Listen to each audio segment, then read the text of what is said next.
We're going to look at escapes today, escapes from the back position. I know I covered it quite recently, but we can look at it in a bit more detail, a bit more theoretically today, because you guys are high level. So actually, for James. James takes back control. So he takes a seatbelt grip. So I've drilled this again and again. I still think, for me, my best bet is to get on the side where I'm overhooking his arm. I can escape on this side. There are escapes on that side. Maybe we'll look at this later. But I want to get on this side. We're going to break this down in minute detail so you guys are doing it as technically good as possible. First of all, I need my head on that side. Where James' head is right now is exactly as taught, the Dan and her death squad style. It's very hard for me. If I fall this side, his head is still there. And now I have to really fight to get my head down there. So I know I need to fall on one side. I know that it's this side I want to go. I want my head already on that side. You see it already, I've beaten him to the race of getting my head. So that's step one. My head on the side I want to fall. You can hear him breathing. I know he's on that side. Now, here, I'm on that side now. Now, best will in the world, I probably can't get my head flat on the ground nor my shoulders. So the next thing I want, because I want to move my hips, the next thing I want to break down is the leg. Okay, there's various things you do, but always, always, always protect your neck, please. Don't be tempted by this, because that means this side is unguarded, so he can start grabbing here, and then the rear naked comes in, as we talked a couple of weeks ago. Okay. Thank you, thank you. I can see that. It's okay. He's trained well, highly trained. Good. Okay, so head, drop. Now I'm on the right side where I want to be. I'm still defending, and just cover up for now. We'll look at grip fighting in a minute, but just cover up. Okay. My favourite way to deal with the bottom leg is to straighten. See what I'm doing? I'm pushing my hips and just step over. That's the first part. The second part is the hip. Another thing that you want to also utilise in that manoeuvre is this leg here. Don't let that sort of idle. That's not helping you. This helps if you push. See, now look at my angle of my body. I've started to move away in alignment to him. Previously, I was very much the same spinal alignment as him. And what I'm trying to do, if you relax this, what I'm trying to do is this. Can you see where I am now? Now there's no back attack. So hold on again for you guys. Good. Head, drop. Okay, try to get as low as I can. Don't be tempted to turn, don't be tempted to grab the leg, defend the neck. Straighten the leg, step over. Push with this leg, which allows you to bridge and hip over the leg here. Okay, so the final bit now. He is going to want to step into the mount position. If I just sort of lazily flop down here, he's got a lovely mount position coming up. Very nicely done, James. How do I present that? Well, there's various things you can do. Let's stick to basics. So head, drop, leg, step, push, bridge, hip, defend. Now I'm going to have to defend one-handed. This is the tricky bit. So I'm defending here to stop the collar choke, stroke rear naked choke, or anything here. And the stiff arm, that same thing we did in fundamentals as well, that stiff arm here. Stepping here, which allows my leg free. And I have to turn into him. And what I like to do is just go on my belly here. There isn't a danger of a choke now. I'm just trying to tap really get onto it. Yeah, I just stand like that. Neutral. So however he reacts, I basically escapes.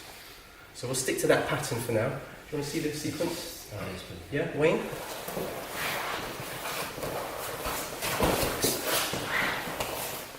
So, he's on. Do the other side so James can see. Are you left-handed? No, I just usually do that. Just weird in every way, yes. So see his head is on the chin. I want to try and beat that. And here.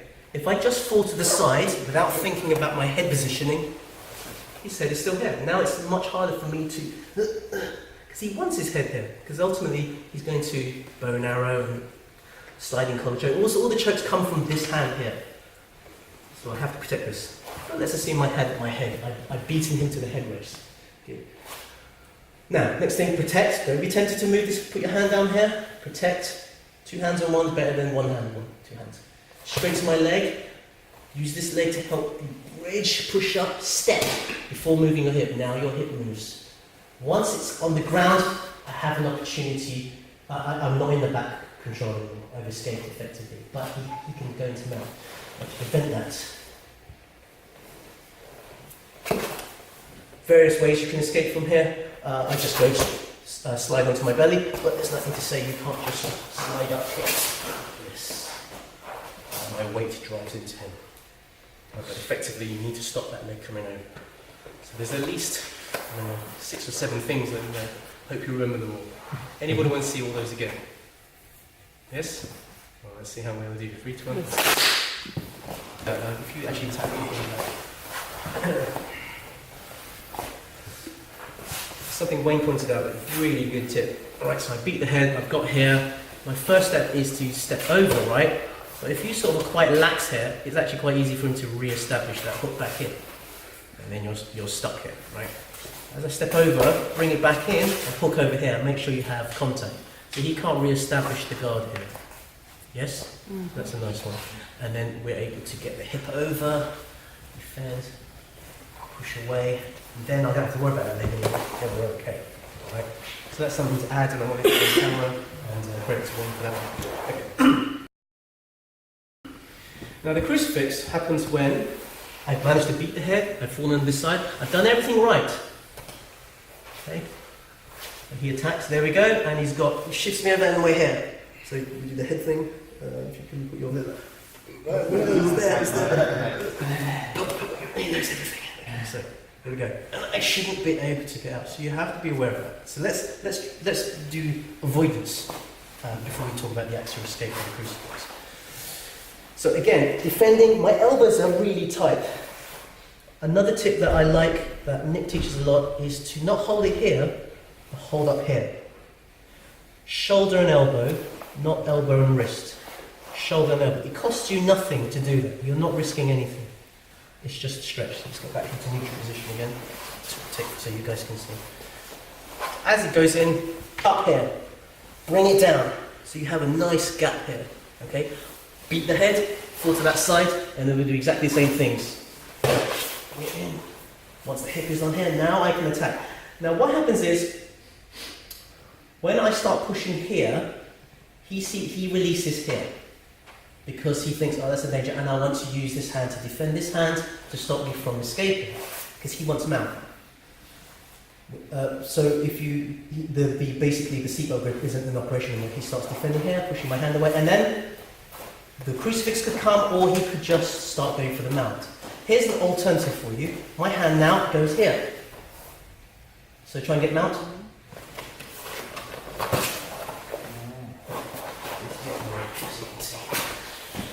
This only applies if the seatbelt is broken.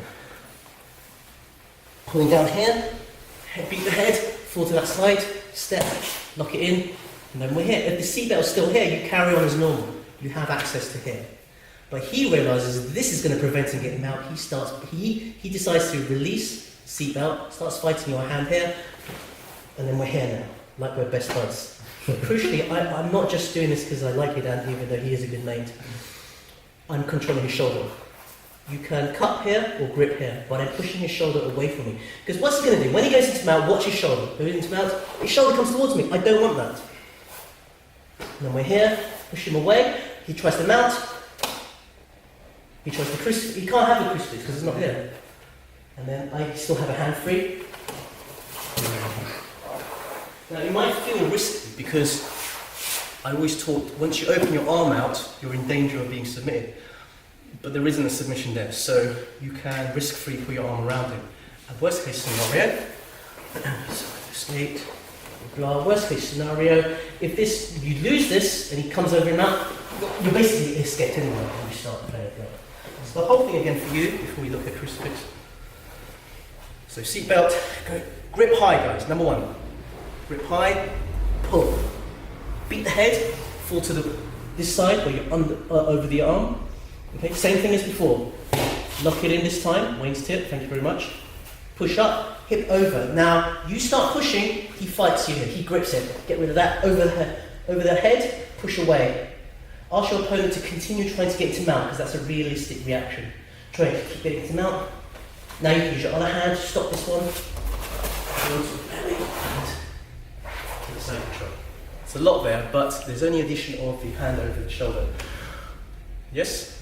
Okay guys, 3, 2, 1. Alright, let's do I'll do the whole escape, he'll get into crucifix, and then we'll look at how to avoid the worst parts of the crucifix so you have a fighting chance to escape. To be honest, it's not easy to escape the crucifix. But anyway, we're here, I'm dragging this elbow around here. It's not good enough just to hold it here. You're holding here for a purpose. Twist, reset. See? Right, so I'm here. Don't just pull with all your might. Twist, reset your neck and upper shoulder so that his shoulder is gone as far as it can over here. Right, beat the head, drop, straighten.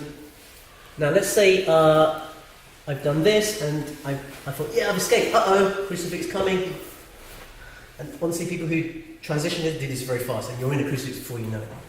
So if you go back to just the holding position here. Okay. Let's move in more in the centre. So another reason the crucifix is so cool is because the attacker looks like he's really relaxing.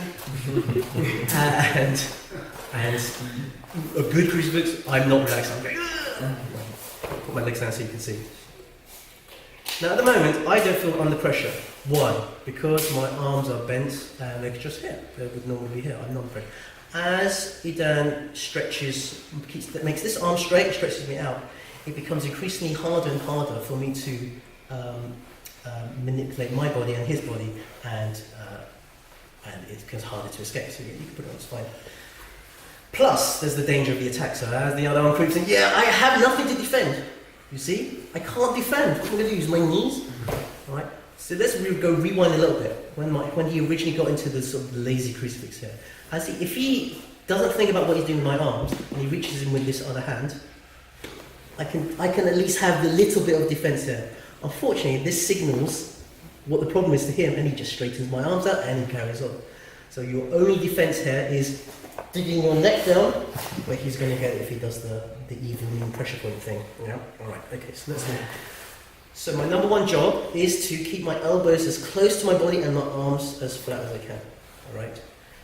So what we're going to do is we're going to end up in this position, and you're going to start in this relaxed position. Your opponent's going to eventually ratchet up and straighten you out like this. Okay, and your job is to prevent that. So if you go back into the relaxed position, and you're going to ratchet, and you're going to. My job is to not allow him to ratchet you. So ready, go, let's go. I'm grabbing my belt, anything that can help. And this is where I escape. All right. See what I did? I pushed up and rolled over. It's not the best thing in the world, but it's better than being here. Better than being here. But I can only do that when my arms are close to me. When mine ratcheted out, it doesn't really help at all. That's about as far as I can get.